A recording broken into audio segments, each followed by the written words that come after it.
Я адвокат Самарской коллегии адвокатов Яшина Светлана Николаевна. В 2014 году мой клиент, мой подзащитный Гелагаев Ломалих Салтаевич находился в ИК-7 города Сегежи, Республики Карелия. Значит, туда он прибыл из распоряжения Красноярского края 8 декабря 2013 года. Я приехала к нему где-то в 20-х числах января уже 2014 года. За это время, значит, в ИК-7 он в общую камеру не попал, он находился в ШИЗО постоянно. Значит, на него наложили более 40 взысканий, вообще неизвестно каких, абсолютно. Значит, его избивали до такой степени, что когда я приехала к нему, я увидела живой труп. Это был натуральный живой труп. 2 метра ростом, значит, ранее был 100-110 килограмм весом, а передо мной предстал кости и кожа 60 килограммов веса. Гематома на голове, на руках, растяжки, там была синяя спина.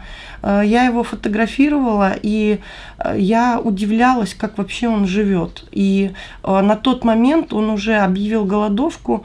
В общей сложности, значит, у него было 22 дня сухой голодовки и в общей сложности 53 дня такой голодовки обычно. Он не принимал пищу вообще, он отказывался. Значит, какое было обращение? Его туда привезли, говорят, мы привезли тебя ломать, убивать, значит, ты будешь подписывать, ты будешь сотрудничать, ты будешь то-то, то-то, то-то.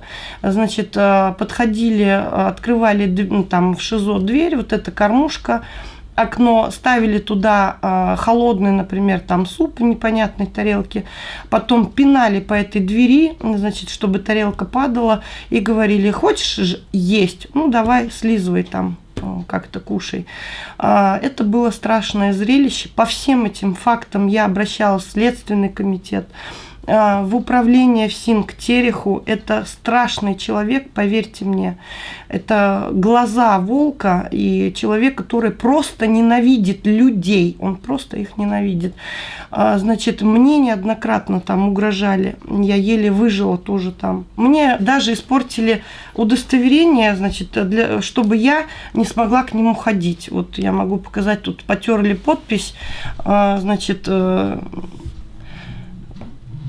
и сказали, что у вас удостоверение, значит, недействительное, и вы можете не посещать своего подзащитного под всеми предлогами.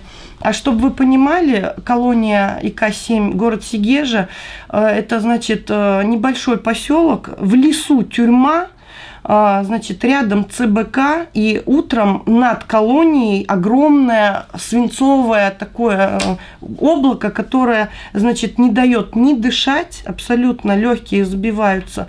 Вода коричневого цвета, это не колония, это просто ужас. Там было на тот момент очень много ребят, которые хотели бы, чтобы им помогли, которых тоже избивали, издевались, но Касиев не давал этого сделать, и он это пояснял, что именно Терех дает все указания, кого пускать в тюрьму, в колонию, кого не пускать. Все делалось только по его указанию, только. Мы затребовали видеозапись, мы требовали, чтобы, значит, они применяли видеорегистратор, когда они к нему заходят, выходят, как его день проходит и так далее. Они видеорегистратор включали только тогда, когда они непосредственно какие-то мероприятия ему, вот, например, после моих жалоб они предлагали покушать. Они на видеорегистратор записывали, будете кушать или нет. Он говорил нет. Они разворачивались и уходили. Значит, у меня есть фотографии в той одежды, той робы, которую выдали Гелагаеву. Ему выдали одежду 58 размера. У него была огромная роба, вот эти брюки, и очень маленького размера ботинки. На тот момент 32-36 градусов мороза было в январе месяце, там было очень холодно. Было необходимо поддерживать его морально, в первую очередь, и говорить, что завтра будет лучше. И тем не менее я боролась с утра до вечера. Я ходила утром к нему 2 часа, 3 часа сидела с ним, и после обеда, для того, чтобы он просто не мерз в ШИЗО. Я приходила, отдавала ему свои варежки и свой платок, согревала его как могла, для того, чтобы человек выжил, понимаете, выжил. Но таких случаев, как, например, я и Гелагаев, это единицы. Никто не пойдет к другому осужденному, адвокат не будет ходить 2 раза в сутки для того, чтобы его согреть. Поэтому Терех, пожалуйста, покиньте свой пост. Будьте просто человеком. Это мое личное к вам обращение. Помните меня, надеюсь. Как пояснил Терех нам в управлении ФСИН в Карелии, что, значит, не они его добьют, так в другом месте его добьют. Потому что, значит, ну, не знаю, может быть, он так лично хотел, я так думаю, я так расценила, что, наверное, он хотел. Но, тем не менее, значит, потом мы оказались во Владимирской области в тюрьме, значит, потому что у нас режим тюрьма. Меня всячески туда тоже не пускали. Я стояла с 9 до 5 вечера и так далее. То есть там, значит, дошло до того, что заместитель начальника тюрьмы, Шмунг такой, Виталий Робертович, фриц просто, который, значит, дал распоряжение старшему оперативнику просто меня избить. Вот, и тот меня избил. Выходите, у меня полчаса еще. Давайте, пожалуйста. Так, вы что меня выкидываете вообще? Хорошо. Берите руки. Я руки трогаю. Перед тем, как вынести постановление об отказе в возбуждении уголовного дела, а были основания, поскольку у меня была аудиозапись, я готова была на полиграфе дать свои показания, у меня были реальные повреждения, значит, для того, чтобы на меня воздействовать, моего клиента вывезли в ИК-3, значит, его за 3 дня до такой степени изуродовали, что Гелагаев вскрыл себе вены на руках, значит, вскрыл себе живот и разрезал себе язык для того, чтобы они прекратили свои действия. А они это делали для того, чтобы я на них не жаловалась. Люди настолько беззащитные, вы просто не поверите. В ШИЗО, значит, человек это просто может уйти за то, что он неправильно посмотрел, что он на прогулке не туда кинул там окурок, что он утром, например, не так быстро встал, понимаете? Или, например, из-за того, что он ложкой постучал там по стенке. Межкамерная связь. А что им делать, извините? Что им делать? Передачки они не принимают. Например, в Покрове они вообще все нервы вытрепали. А мы, значит, мясо не берем, давайте сухое молоко и растительное масло. Извините, больной туберкулезом может жить на сухом молоке и растительном масле раз в полгода? Вы понимаете, насколько абсурдны наши правила, которые создают не кто-нибудь, а начальник тюрьмы? Понимаете?